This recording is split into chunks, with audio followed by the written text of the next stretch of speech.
Did you miss me? Because I missed you. I wanted to highlight new LGBT films that are either coming out soon or available now to make your life easier. I will also tell you where you can stream All of Us Strangers. In the comment section, let me know which projects you learned about for the first time and which projects you plan to watch. Also, let me know about any movies that I missed that you cannot wait to watch. This video is sponsored by Surfshark VPN. With Surfshark, you can change your IP address and switch your location from the States to the UK. To watch films via the BFI player, you can watch The Blue Caftan or Lie With Me, two of my favorite films from last year. With Surfshark, I travel around the world without leaving my house. I can go from the UK to Australia to watch virtual programming at the Mardi Gras Film Festival, which is only accessible within Australia. Also, I fly to other countries for film festivals and use public Wi-Fi. Once I bought a gift online while at a coffee shop in Italy. Later, I received an alert that someone had spent $900 using my credit card. You can use a VPN to increase your online security, shield your identity, or antivirus software to protect your devices. Plus, so much more. There's no risk in trying Surfshark, and they offer a 30-day money-back guarantee. Enter coupon code Victor Yates for an extra 3 months free. Look in the description or in the pinned comment for the link. Now, stay tuned. You Can't Stay Here is a thriller set in the 90s in New York following Rick, a photographer who prefers to view the world through his camera lens instead of living in the moment. Rick, portrayed by Guillermo Diaz, navigates the underground realm of gay cruising sites. Through his lens, viewers are exposed to the raw authenticity and unfiltered emotions that permeate this subculture. While the film does not shy away from depicting the challenges and dangers inherent in cruising, it also encapsulates the profound sense of liberation and camaraderie that defines these spaces. Rick's journey, punctuated by moments of introspection, underscore the inherent complexities of personal fulfillment as he grapples with his desires, fears, insecurities, and curiosities. Set against the backdrop of the pre-digital era and dating apps, You Can't Stay Here explores the juxtaposition between physical spaces of encounter and what it means to step back to view that space. The film feels very Bruce LaBruce and is loosely inspired by real events in New York City. It is currently screening in select theaters. When it streams, I will let you know. Also, if you live in New York and recognize this area in Central Park, let me know if it's a real cruising spot. I need to know for research purposes only. Speaking of Bruce LaBruce, the trailer for his latest film, The Visitor, was just released. In the drama, mysterious suitcases appear throughout London and contain multiple identical naked men. One of the men visits the home of an upper-class family and uses the power of seduction to his advantage. Bishop Black, one of my favorite actors, stars in the drama along with, I think his name is Polish, Macklin Kowal, and Curtis Lincoln. Performance artist Amy Kingsmill and writer and theater maker Ray Falar also star in the film. The Visitor premiered at the 2024 Berlin International Film Festival. I will let you know when it's released theatrically. A film that many of you were interested in watching, The Trace of Your Lips, is now streaming. The Trace of Your Lips is a drama out of Mexico, set during the pandemic following Roman, an actor who lives across from Aldo, an essential worker. They meet online and FaceTime each other, but the urgency to break COVID protocols and meet up and touch each other's body grows stronger with the passing of time. The Trace of Your Lips is now available on Deku. Julian Hernandez, the Mexican director, has a new project touring the film festival circuit, Cobalto. Cobalto is an erotic short drama out of Mexico following Damien and someone from his past. The film ruminates on memory, longing, and gay desires. All the things that make short gay films worth watching. Julian is quickly becoming one of my favorite gay directors. Louis Vegas, who starred in The Trace of Your Lips, and Joaquin Bodani of Alma the Angel star in the short. I will let you know when Cobalto streams. It is definitely worth watching. Winter Boy is a drama out of France following Lucas, a high school student, grappling with his burgeoning sexuality amidst the backdrop of societal expectations. He is the cornerstone of the film as viewers witness his evolution from a hesitant and conflicted individual to one who embraces his true self with courage and authenticity. Winter Boy excels in its portrayal of the intricacies of teenage life. The film masterfully navigates themes of friendship, love, and self discovery, resonating with audience on a universal level, regardless of sexual orientation. In terms of acting ability, several standout performances elevate Winter Boy to cinematic excellence. The lead actor delivers a tour de force, infusing the character with depth and vulnerability with his raw and emotive performance.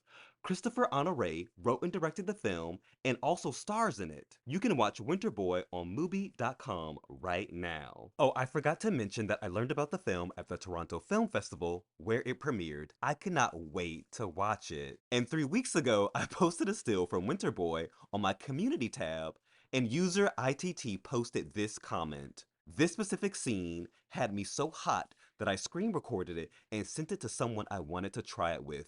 If you do the same, send it to me via DM. I want to watch it. Saint Drogo is an indie horror mystery following a gay couple, Caleb and Adrian, who take an impromptu trip to Provincetown as a way to reanimate their lifeless relationship. In a world inundated with mainstream cinema, Saint Drogo emerges as a refreshing beacon of originality. The film transcends conventional boundaries to offer audiences a unique cinematic experience that delves into the depths of human emotion, spirituality, and existential contemplation. With its compelling storyline and masterful direction, the film stands as a testament to the power of independent filmmaking. The film was produced through crowdfunding. I love that. This is the second film from the crew that produced the film Death Drop Gorgeous. I will say that St. Drogo is a much more elevated film. The film captivates viewers with its evocative cinematography, from the lush landscapes of Provincetown to the intimate moments. Every frame of the film is imbued with a sense of ethereal beauty and emotional resonance. St. Drogo is currently on the film festival circuit. You can check the film's Twitter account at Saint_Drogo to see when it plays near you. Sebastian is a drama out of the UK following Max, an aspiring writer, researching his debut novel about sex work. I spoke about the film about a month ago, and I love that the trailer was recently released. I first heard about the film because it premiered at the Sundance Film Festival. Sebastian, portrayed by Ruaridh Mollica, grapples with the intricate layers of his own identity, navigating the complexities of sexuality and cultural expectations. The film not only distinguishes itself through its compelling performance from the lead actor, but also from the nuanced storytelling. The writer Mikko Makela also directed the film. Mikko directed A Moment in the Reeds, which is a favorite by many of you. Sebastian was part of the virtual programming at Sundance, so I hope you were able to watch it. If not, I will let you know when it becomes available in theaters. From its reception at Sundance, I know that it will be released theatrically. First Fallen is a drama out of Brazil following a man returning home from Paris to visit his family in the early 80s. The film isn't new, but I just discovered it. In First Fallen, viewers are transported to the heart of Brazil during the AIDS crisis. With a poignant narrative and compelling performances, the film not only sheds light on the devastating impact of the epidemic, but also delves into the human experiences of love, loss, and resilience. Johnny Massaro's portrayal of the main character adds depth to the film's exploration of the AIDS crisis, making it a compelling watch. Johnny lost 10 pounds for the role. His performance is nothing short of mesmerizing. With raw emotion and nuance, he captures the essence of the character. The film is a testament to the resilience of the human spirit and serves as a powerful reminder of the strength that lies within us all, even at our darkest of times. The film confronts the AIDS crisis head on. Through intimate storytelling and authentic character development, First Fallen humanizes the experiences of those affected by AIDS. You can watch First Fallen on Amazon Prime, Google Play, YouTube TV, and Tubi. Summer with Carmen is a comedy out of Greece following two best friends. The film explores friendship, love, and the complexities of human relationships set against the backdrop of a Greek summer at the beach. The beach in Athens is gay and clothing optional. The best friends decide to revitalize their creative collaboration on a new film project based on a shared experience. Their relationship serves as a metaphor for the passage of time. As they reconnect and reminisce about their shared past, they confront unresolved conflicts and unspoken truths that have shaped their bond over the years. Through moments of laughter, vulnerability, and reconciliation, they navigate the one thing that stands true in friendship: change. I first heard about the film at the AFI Film Festival. The film was nominated for a Queer Lion Award at the 2023 Venice Film Festival. It screened at the Mardi Gras Film Festival, and the festival has a virtual program which runs March 1st through the 11th. I hope you're able to watch it. The day has come. All of Us Strangers, starring Andrew Scott and Paul Mescal, which many of you could not wait to see, is streaming right now. I'm so excited. I'm not sure why, but all of the mainstream LGBT films released recently only last in theaters for about 3 weeks.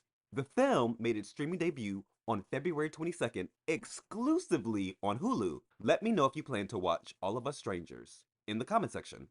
A Nice Indian Boy is a rom-com following two men who have similar interests and backgrounds, but one thing stands in their way. I'll let you figure that out on your own. At its core, it's about an Indian family and its members struggling with acceptance and tradition. The film is based on the play of the same name. Karan, Soni, and Jonathan Groff star in the lead roles. The film will have its world premiere at South by Southwest Film Festival in March. South by Southwest is one of my favorite festivals. Hopefully, A Nice Indian Boy will be released in theaters after the festival. Mad About the Boy, the Noel Coward story, is a documentary about the titular character who I was actually unfamiliar with and why I love documentaries. LGBT history is not taught in schools, so I have had to learn about our elders through oral histories, books, and documentaries. Sir Noel Coward was an English playwright, composer, director, actor, and singer born in 1899. He grew up in poverty and left school at the age of 9, that is insane, and became a child actor. He was gay when being gay was not tolerated. As a playwright, he wrote Blithe Spirit, Hay Fever, and Private Lives. He wrote 300 songs. Let me repeat that. He wrote over 300 songs. The most popular, in my opinion, is I'm Old Fashioned, which one of my favorite singers, Cassandra Wilson, covered. The lyrics go, I'm old fashioned, I love the moonlight, love those old fashioned things, the sound of rain upon my window pane.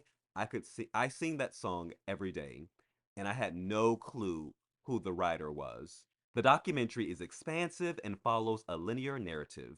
If you enjoy documentaries, then you might enjoy Mad About the Boy, the Noel Coward story. It is currently in select theaters. However, you can watch it with a UK IP address on Amazon Prime, BBC, iPlayer, Virgin Media, BT TV, Apple TV, and Sky TV. With the VPN, you can be anywhere in the world and watch LGBT content all day long. Barbette and Fontaine is a short documentary focusing on the vibrant tapestry of Texas culture, the power of art, and the shared legacy of self expression. Through the compelling narratives of Barbette and Cynthia Lee Fontaine, two icons from different eras, the film transcends time and space to weave together their stories. In the early 20th century, Barbette, a drag artist, challenged conventional gender roles through mesmerizing performances that blurred the lines between reality and illusion, being a trapeze artist. Cynthia Lee Fontaine, a contemporary icon, carries on Barbette's legacy of resilience and defiance. Hailing from Austin, Fontaine rose to prominence as a beloved contestant on Drag Race. With infectious charisma, Fontaine captured the hearts of audiences worldwide, becoming a beacon of hope for the LGBT community. The film won Best Documentary at the 2024 LGBTQ Toronto Film Festival and is directed by John Carlos Estrada and Zach Zay. It is still traveling on the film festival circuit, but I will let you know when it streams. Playback is a short hybrid documentary out of Argentina about the underground drag scene in the 80s. Sometimes the most powerful thing that you can see in a film is what you cannot see. The archival footage used in the documentary was shot a few years after the end of the dictatorship and at the beginning of the AIDS crisis. The film is narrated by a drag performer recounting their life and the lives of their friends who were also performers. Because of the narrator's generosity, something beautiful and unexpected happens with the archival footage, but I will let you discover what that is. You can watch Playback on Mubi right now.